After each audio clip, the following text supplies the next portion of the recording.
Hallo, my naam is Janine van die Kerk van die Radio Kansel en ons het die naweek gepraat oor familiarity breeds contempt. Nou my beste voorbeeld daarvan is die.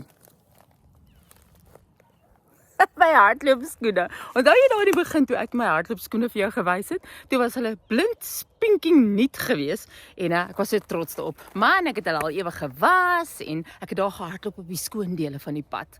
Maar dan besef jy, nee, wat môre is hy weer vuil, hierdie grondpaai, een keer sy hardloop en dis alles afgeskryf, so why bother? En familiarity breeds contempt is presies dit. Weet jy wat contempt beteken?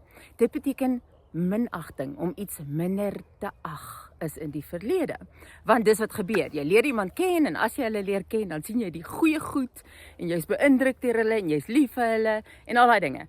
En dan, soos wat jy hulle beter leer ken, begin die slegter goeders al hoe meer prominent raak in jou siege. Jy begin al hoe meer raak sien, totdat jy kom op 'n plek waar dit maak nie saak of hulle 10 goeie goed doen nie. Een slegte ding, en dis al wat jy raak sien. En dan lees jy Markus 6 vers 4.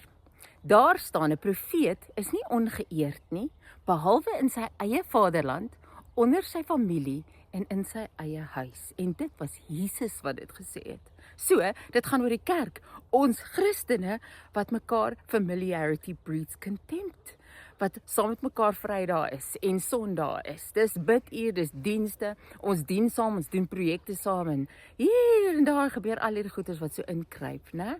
Dis die een deel daarvan. Die ander deel daarvan is, dis Jesus wat dit gesê het.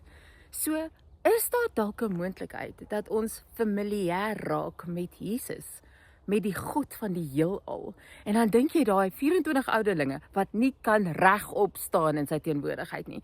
Die 4 lewende wesens wat net sê heilig, heilig, heilig is die Here God Almagtig. Hulle is sprakeloos.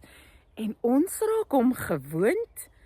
Iets is fout as ons gewoond kan raak aan die koning van die heelal. Daar is nie so iets soos familier raak met hom. Hy is nie hy of jy of al daai tipe van goeders wat ons hom noem nie. Hy is eerbiedwaardig en die vrees van die Here is die begin van alle wysheid. So, ons sal mekaar eer en bovenal sal ons God eer, sodat familiarity does not breed contempt. Nou ja toe, dis harde werk, is nie 'n maklike een nie, maar dan hardloop en oefening is ook nie. Ons gaan doen dit in elk geval.